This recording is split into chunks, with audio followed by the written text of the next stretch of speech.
accorded corporations the rights of persons.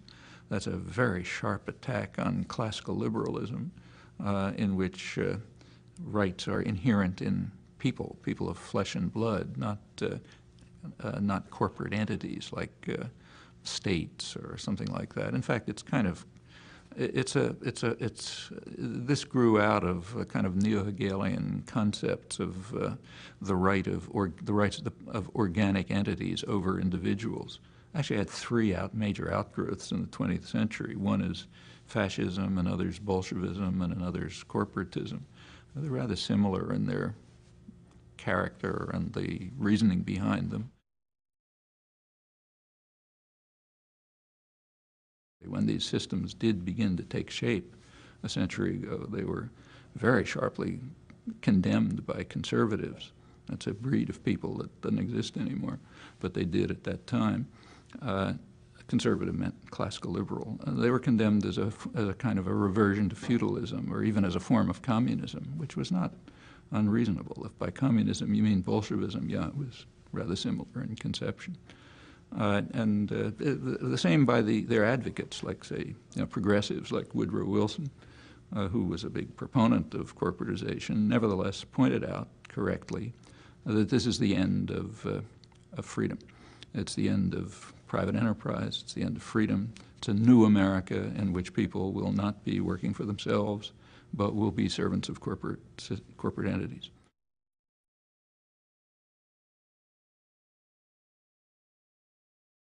You go back to, say, the mid-19th century. There was a very lively, independent, working-class press run by young women from the farms called factory girls, artisans from the town, shoemakers, Irish immigrants, and so on. And it's interesting reading. I mean, they very bitterly condemned what they called 150 years ago the new spirit of the age, gain wealth forgetting all but self. And that's the doctrine of the modern system. And they recognized it, they condemned it. It was the new spirit of the age then. They said it was totally dehumanizing. They did not want to be the kind of people who would gain wealth forgetting all but self, namely what they're taught to be. And by now, a huge indoctrination system tries to force them to be. They regarded it as degrading, destructive of culture, of independence, of freedom. They described themselves as being the subjects of a monarchical or feudal system losing their rights as Americans.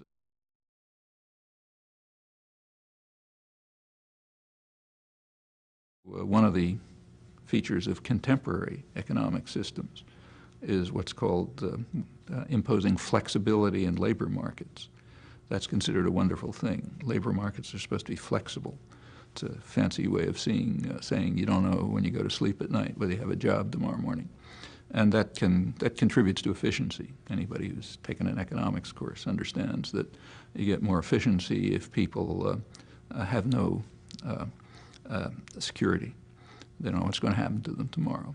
And then you can move them around. It's just like a tool. So if you can get labor market flexibility, then you get a kind of efficiency, but of course it has a cost. For example, one of the costs is mental illness. The International Labor Organization just did a study in which they found that the incidence of mental illness among workers has increased very sharply, which they attribute plausibly to workers' insecurity. On the other hand, you can look at this as a gain. So like when Alan Greenspan, the head of the Federal Reserve, tells Congress about what a wonderful economy he's running, he attributes a good part of it to what he calls growing worker insecurity, because then people can't they're afraid to ask for better wages or more benefits, and profits go up and inflation stays down, and you get a fairy tale economy except for the population. But they're tools of production and units of consumption. So they're doing their job if that's what they do.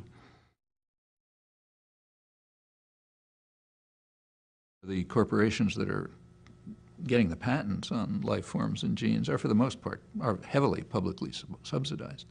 They get a huge public subsidy for research and development and so on. So what you get is the public is paying for the monopolization of the technology of the future, and even for interfering with growth, and is also paying to be propagandized, since they do a ton of advertising. When you get to genes and life forms, it's particularly extreme, because you're going right, the genes are, you don't know what the genes are for, but you think maybe they'll be used for something someday and I'll own them. So I'm going to own genes, or I'm going to own somebody's blood or something like that. Furthermore, on top of all of this, it's sheer robbery. I mean, when they patent life forms, they are using the knowledge and expertise that's been gained over thousands of years by experimentation and research and achievements of what we call indigenous societies that don't have our form of ownership control. This is mostly work done by women.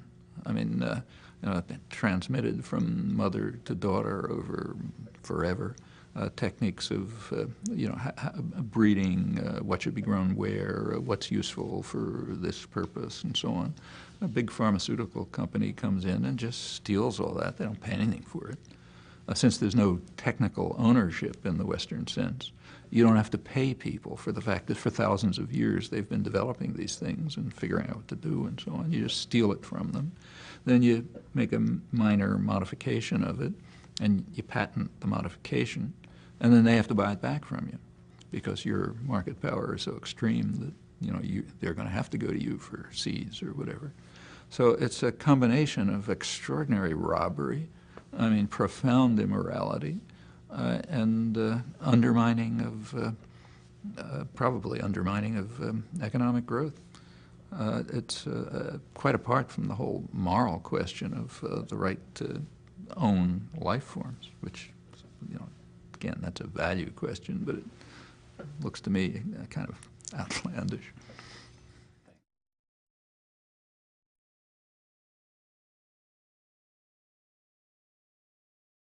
By now, about close to half the stock is owned by about 1% of the population, and the bottom 80% of the population hold about 4% of the stock. And it's always, and the corporations are interlinked, like a bank will own a big piece of one corporation. I mean, it's a massive system of highly concentrated power, given the rights of immortal persons, but without the responsibility of persons. And the courts then proceeded to take another step, and that is to identify the corporation more and more closely with the management. So instead of the people the association of people, which by then was a joke anyway because of the concentration, but instead of the association of people being the corporation, it was the management that was the corporation and the directors.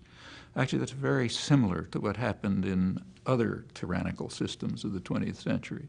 So if you look at the history of Bolshevism, for example, this was part of the critique of Bolshevism very early by left-wing Marxists like Rosa Luxemburg and even Trotsky, before he bought into the system, predicted that the Bolshevik system was going to transfer power from the working class to the party, to the central committee, and then to the maximal leader, which is indeed exactly what happened, and in fact very quickly.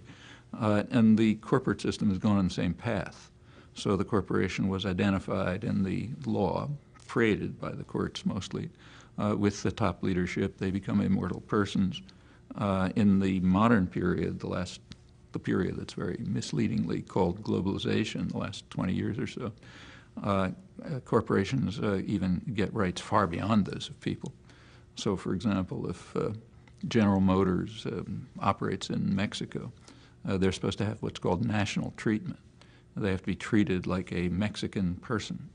On the other hand, if a Mexican person of flesh and blood comes to New York and says, I'd like to be treated like everyone else, I'd be lucky if he gets out alive.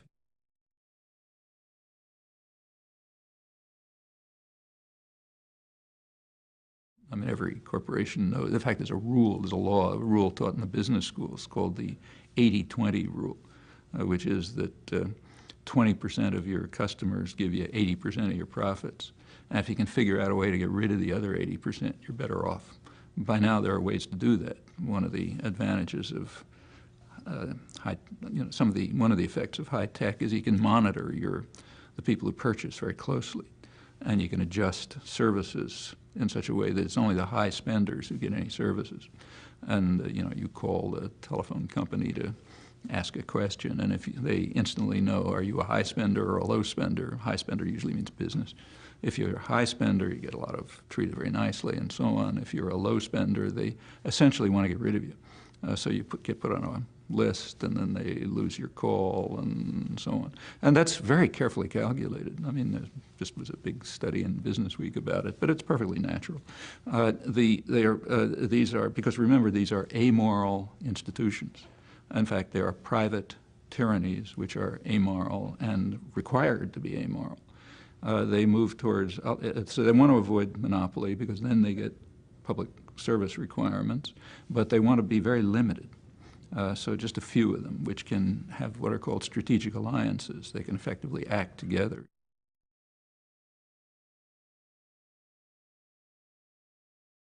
Suppose a bank lends money. It cares about one thing, its own profits. Now, there's a property called systemic risk. The risk that if the market, say, crashes somewhere, it's going to be contagious. Okay, and there is that phenomenon. It's monstrous, in fact. But the investor doesn't think about that. Can't. You think about your own risk. You cannot think about the cost to others of the fact that contagion may destroy a system. That's not part of your calculations. That's another externality.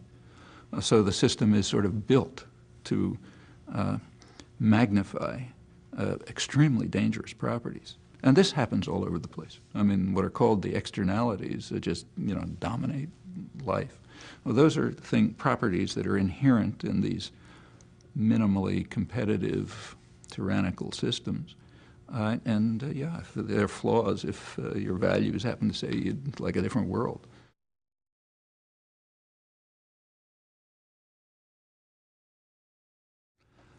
Our nature, the nature of humans, allows all kinds of behavior. I mean, every one of us, under some circumstances, could be, a gas chamber attendant and a saint. Depends on all sorts of things. These things are not written in your genes. People have a fundamental moral nature. I don't doubt that. That's like, if you see a starving child and you can steal food from him and there's no policeman around, very few people would do it. If they would do it, they're really pathological. I mean, there's some pathological extremes, but ordinarily people wouldn't behave like that. They do behave like that on a massive scale, but they're unaware of it. And there's a huge indoctrination system designed to make them unaware of it, and even to make them think that the starving child is stealing from them, so we're the victims. That's what propaganda and regimentation are all about, and it sort of works, and it erodes the moral character. It prevents you from looking at what you yourself are doing or what your leaders are doing and worry about somebody else. You see that all the time. So the people can be very moral, but they're acting within institutional structures, constructed systems in which only certain options are easy to pursue. Others are very hard to pursue.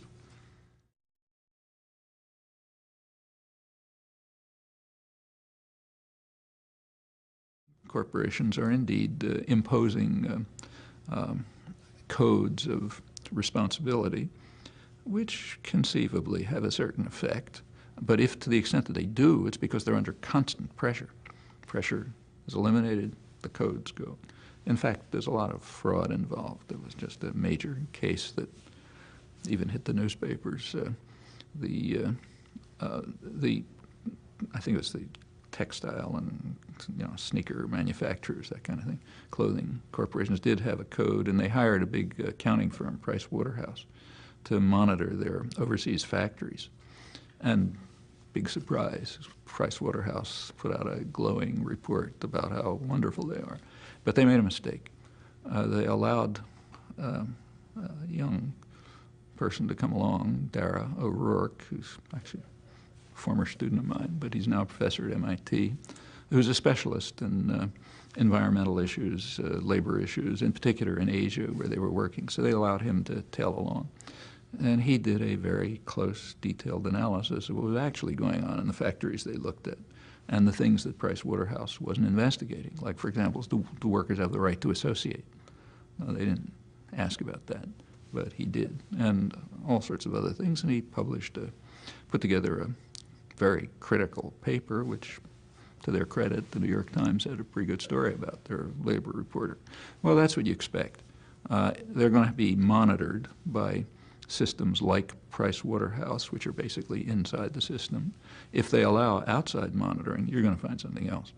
If they allow the workers themselves to speak, you get a totally different picture. And it's the activists in the rich countries who have some clout.